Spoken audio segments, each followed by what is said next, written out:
Hey everybody, welcome back to the channel. Sabaton Army, we've got another good one for you tonight. Tomislav Maduro requested this song off of one of my other Sabaton videos. It's called Ballad of Bull. I looked around, I couldn't find any live performances of this one, so tonight we're just going to be checking out the lyric video and the Sabaton history so we can get the deep dive into this song and see what it's about. Just based on what I saw while I was setting up the clips, this one looks like it's more of a slow song, and it's off the Heroes album. So I love all the songs off the Heroes album because it tells those individual stories of those heroes from the past. So looking forward to see what this one's all about.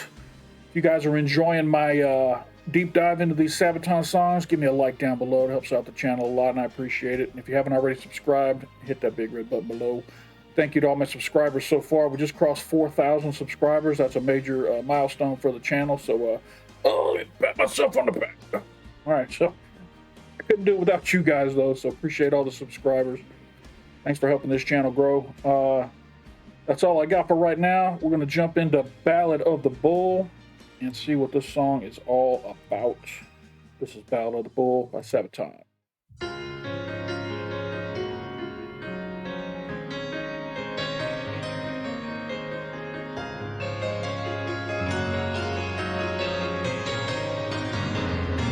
Sometimes war is killing, sometimes it's saving lives. It's the judgment of fate, it's nothing that man can dictate. Corporal Leslie Allen carried them from Tambu, saved his brothers in arms when I wouldn't follow through.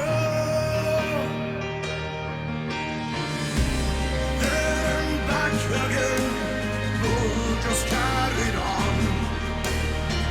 Under fire, he carried them out one by one. There and back again, bullets all around. All of the men that he carried away, 12 men would now live to see one more day. His spear held at bay as he carried them away.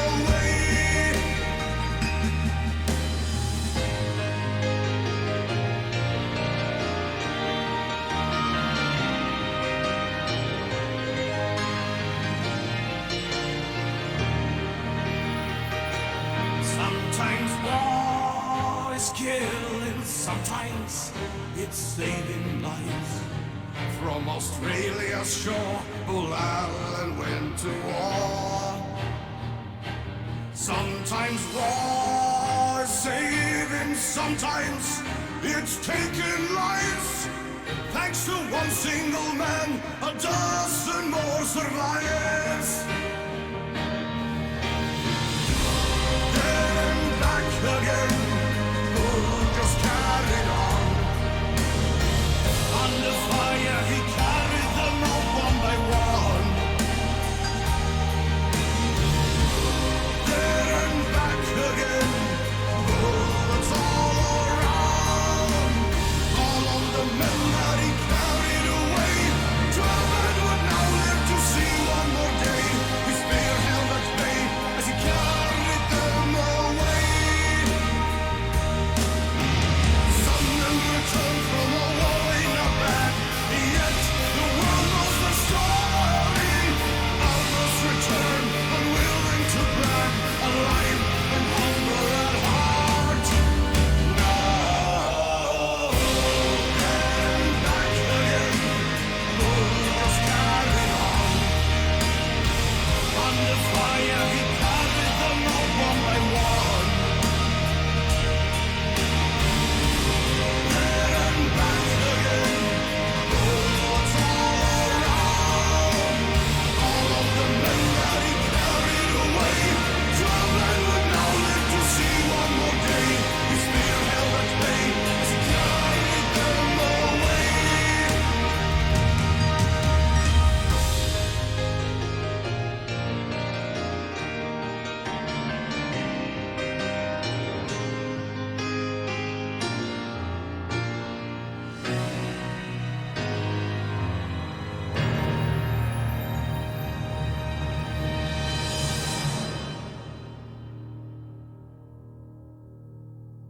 All right, so definitely a different sounding Sabaton song. I wonder who plays the piano during this. Not sure which one of the band members is the pianist. I know I remember seeing Joachim play the piano a little bit at the beginning of the live performance for the Red Baron, so it could be him. Uh, I didn't see Tommy on that list, so he must not have joined the band yet. And I'm really interested because the way this tells the story, it reminds me a lot of the Hacksaw Ridge story, but this mentioned that he was from Australia, so this must be a similar type story from an Australian soldier who did something very heroic with regards to saving his brothers in arms. So the song really didn't tell me too much. So I'm going to definitely need to pay attention during the history lesson. I mean, I know there's 12 men that were saved. I know this guy's from Australia. I know his nickname was Bull, Leslie Bull Allen. But other than that, I'm still a little confused as to what the incident was. I don't really know what it was yet. All the art that they were showing during the lyric video was different scenarios. We had plane crashes. We had trench warfare. So I think they were just showing random war art. So I'm not really sure what Mr. Allen did in order to get this famous song written about him. So let's jump into the Sabaton history. This is Ballad of Bull. The Ballad of Bull, Sabaton History number 70. Some of the biggest heroes in war are those men who don't actually fight. And one of them we wrote a song about, the Ballad of Bull.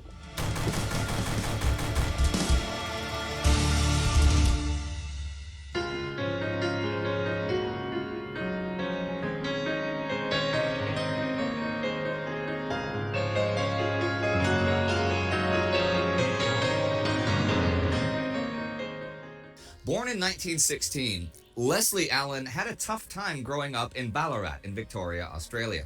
His father was a strict and unforgiving man, and there were domestic violence issues in Allen's childhood. The Great Depression hit the family hard, and when the father abandoned them, Allen and his sister were sent to an orphanage.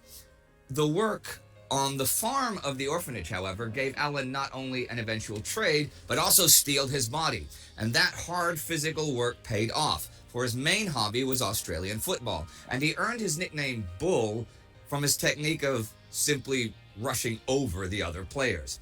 By April 1940, Bull Allen was 23 years old, out of a job, and in need of money. So he joined the freshly formed 2nd Australian Imperial Force. By comparison with the days of the Great War, the Australian military forces were in fairly bad shape, but conscription had been reintroduced in January 1940 after Australia had followed Great Britain into the new war against Germany. Assured by the British government that the ambitions of Imperial Japan presented no immediate danger to Australia's defenses, the 2nd Australian Imperial Force prepared to send forces to the European and African theaters. By September, Allen had undergone his basic training and was to serve as a stretcher bearer. He was too late to fight in France, so the Australians were instead eventually sent to take part in the Western Desert and the Syrian campaign to secure the Allied assets in North Africa and the Middle East. It's so crazy to think about back then. They were just fighting all over Europe, Africa, Asia. I mean, everywhere. Just big time wars going on, and you could be sent to any one of the fronts depending on what the need is. It's just weird. Bull Allen was well liked by his mates. However, he was far from being a model soldier, described as impatient and troublesome. And every now and then he got into trouble with his superiors by not following military conventions or by simply disregarding regulations. Allen had first-hand experience under fire. He carried wounded soldiers from the battlefield, often remaining with them for hours until proper medical help could be provided. But although Bull Allen was a big guy with a strong constitution, the stress of battle took a toll on his psyche. After another incident with superiors, Allen was sent to a hospital in Palestine to be treated for anxiety neurosis, which was better known as shell shock, or nowadays as post-traumatic stress disorder. Sometimes war is killing, sometimes it's saving lives. From Australia's shore, Bull Allen went to war. Sometimes war is saving, sometimes it's taking lives. Thanks to one single man, a dozen more survives. As the threat to the Allies in Northern Africa and the Middle East receded, the Australians were desperately needed back home. The Allies had underestimated the reach of Japanese ambitions. After Pearl Harbor, the Japanese southern offensives of December 1941 and early 1942 pushed across the archipelagos of Southeast Asia. Even the Australian city Darwin came under a Japanese carrier attack in February 1942. Well, I never knew that World War II in the Pacific reached that far south. Huh. And an invasion of the Australian mainland seemed to be in the cards if the Japanese advance could not be checked. In late 1942, the already war-weary Bull Allen left the Middle East when his battalion was sent from the desert plains to fight in the humid jungles of Papua New Guinea, alongside contingents from the Netherlands, New Zealand, Canada, and Britain. The Japanese had won some early victories over the outnumbered and outgunned Australians, who repeatedly had to withdraw and cede territory. But by late 1942, the Australians began pushing back.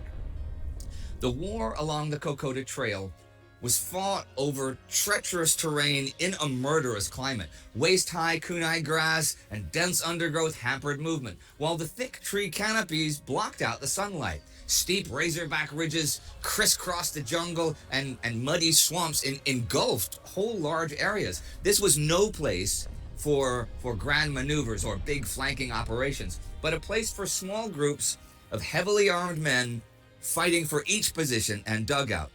Climate was an enemy in itself. The oppressive heat and the general dampness from the moisture in the air sapped the strength of even the toughest troops in mere days, and poorly planned operations were defeated just by the hostile terrain. Plagued by insects and diseases like malaria, both the Australians and the Japanese suffered more casualties from disease than from enemy fire. Often it was almost impossible to evacuate the wounded, as the driving rains turned the few trails into knee-deep mud. Sometimes it could take up to 12 stretcher bearers to transport one wounded man. Initially, Japanese commander Hitoshi Imamura planned to advance his forces all the way to Port Moresby, though he was eventually stopped from this by stiff resistance. After 6 months of bloody fighting and raiding, the Allies had achieved a stalemate, but with the arrival of American General Douglas MacArthur on the scene, plans were made to reverse their positions and drive the Japanese out of New Guinea. MacArthur did not refrain from criticizing the performance of the Australian troops and what he saw as a lack of aggressiveness in advancing against the Japanese. But realistically, MacArthur had little experience of what it meant to fight in the dense, murderous jungles of Papua New Guinea. Soon, the Australian units were reinforced by American troops. With the U.S. Air Force dominating the skies, the combined power of the Allies moved against the Japanese strongholds. The goal was to capture Lae and Salamaua while preventing the enemy from any further advances. By July 1943, the Japanese hold on New Guinea became increasingly desperate, but they were far from beaten. Bull Allen had already been awarded the military medal for rescuing several wounded comrades from the battlefield while under fire, but now he found himself at the foothills of Mount Tambu, a strategic point near Salamaua. What's the highest military award you can earn in the Australian Army? Somebody let me know. I know it's the Congressional Medal of Honor in the U.S. Army. I don't know what it is. They just mentioned that he had already won a medal there a minute ago. Is that the highest, or is that just one that's very hard to get because of bravery, that kind of stuff? Japanese commander had mistakenly thought that the Allies would push directly towards Salamaua and had concentrated his forces on the mountain top. So now his forces were caught out of position. But despite the Allied success in outmaneuvering the enemy, the Japanese were still deeply entrenched and were ready to fight for Mount Tambo with fanatic determination. Bull's battalion slowly ground away at the Japanese positions in the foothills, which soon resembled a moonscape. Trees were knocked down by constant machine gun fire, and the ground was dug up and flung everywhere from all the mortar shells. Reminds me of the price of a mile here, with all this mud and slow moving, constant pushing each other back and forth across the same lines, the same strongholds. The Allies managed to secure the lower slopes and ridges, but the Japanese staged several counterattacks to throw them out. The Australians prevailed, though, and once the Japanese had lost hundreds of men in futile attacks, they seemed vulnerable. The Australians prepared to storm the summit.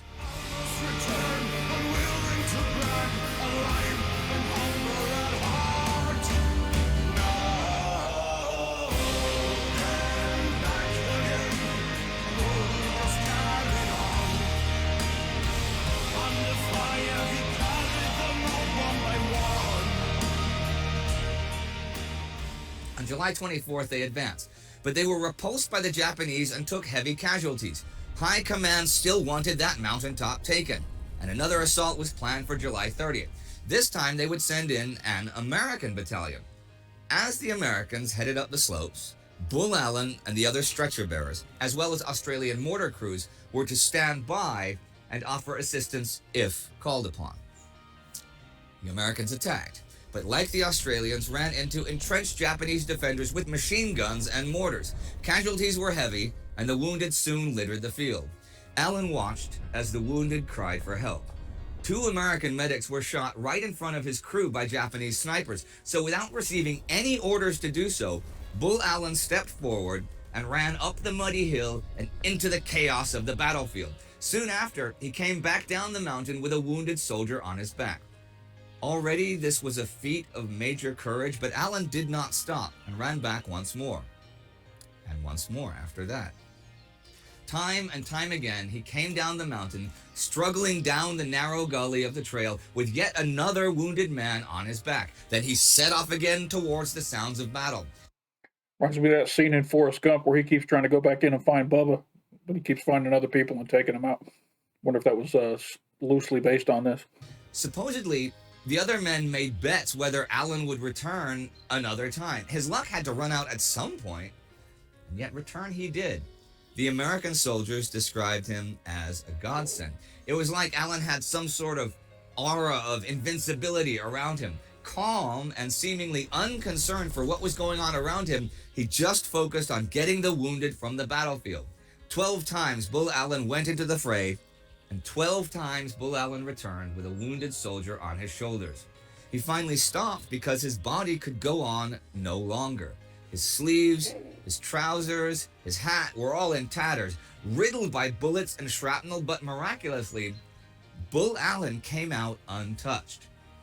Allen would physically survive all the fighting in New Guinea, but the battle for Mount Tambu further damaged his mental health. After a fight with his superiors in 1944, Bull Allen was discharged from the army for constitutional temperamental instability and emotional retardation with anxiety symptoms. His continuing problem with shell shock was worsening, so he was sent back home to recuperate. It is said that his behavior was erratic, often volatile, and at one point he even stopped speaking. For 6 months, he locked himself away working on an uncle's farm until he finally found the strength to speak again. Slowly, Allen recovered and eventually got married and raised a family. But the trauma of the war never left him. All his life, Allen would suffer from flashbacks and the effects of PTSD, which sadly could not be adequately treated or even properly diagnosed back in those days. Nonetheless, the 12 men whom Bull Allen saved on Mount Tambu remembered and revered him for his deeds long after the war. He received many letters from them and their families, and even Eleanor Roosevelt, America's first lady during the war, wrote him several times. Although Australia has never officially recognized his actions to this day, the U.S. awarded Leslie Bull Allen the Silver Star, one of their highest awards for gallantry and bravery in the face of the enemy. And had he been an American soldier, he would likely have won the Congressional Medal of Honor Damn right. at least once for his bravery that day. All right, so I'm pretty sure this got recommended to me from someone who was from Australia, and they had said that they were proud of this story. What the heck is what with the Australian Army not recognizing this guy? I mean, sure, he had some discipline problems, but if it was all related back to his PTSD, man, you gotta. It's rare. It's rare to see bravery and heroism, and for them not to give this man all the honors and respect that he deserves. is shocking to me. Really shocking. I'm glad the U.S. stepped up and gave him a Silver Star. But man, I'm blown away that the Australian military didn't. I mean, scoop this guy up. He's a if anything, he's a what do you call? He's like Captain America with regards to promotion of the how well the Australian Army is. He's like a diamond in the rough. How the hell do they let this guy? Oh man, it's a tragedy that they would let him fall through the cracks like they did. Maybe I just don't know the whole story. Maybe there's something I'm missing. But man, he should have become like the poster boy for the Australian Army. Incredible.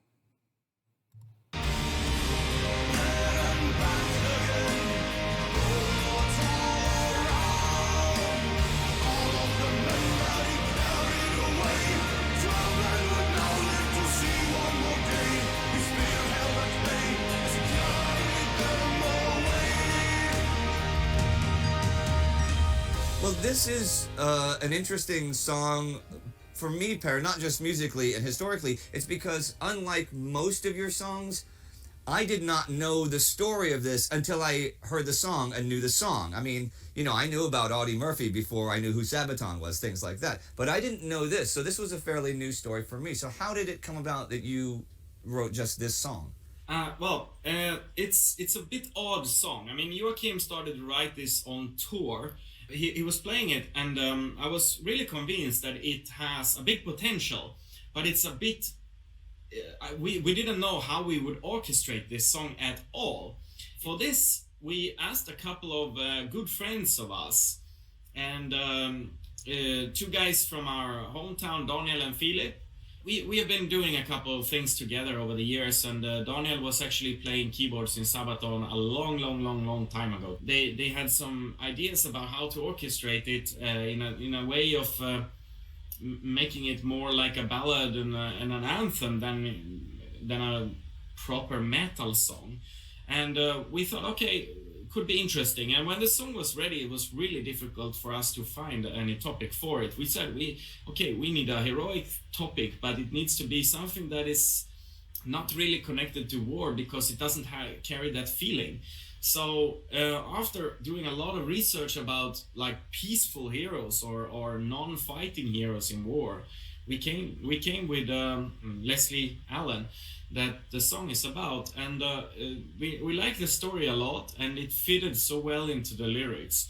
This song is like mixed appreciated by fans because of the way it is orchestrated, the way it sounds. It doesn't really typically sound like Sabaton. Some people really love this song, some people don't. It's a song we never performed live yet. I was going to ask if it was something that you performed often live or not. No. It's very difficult as well for us to figure out how we could possibly perform it live. We are in contact with the descendants of Leslie Allen down in Australia. We thought maybe if we come to Australia at some point, we will have to play it somehow, and we have been talking a little bit how we could possibly orchestrate the song. Well, speaking of touring and any future tours of Australian things, now, the last time you and I met, we were in Minsk. Hey everybody, Ryan here. For about the next 5 minutes, Indian Par talk about the effects that COVID has had on the tour for Sabaton and all their cancellations. So it's really not related to the Ballad of Bull. So I'm just going to go ahead and cut that section out for this part of the video. We'll shorten this by 5 minutes. And if you guys want to watch, you can go over to Sabaton History and check that part out. So that's what I'm doing here. All right, well, that is it for today. But we will see you next time here on the Sabaton History Channel. Yeah. All right. See you guys.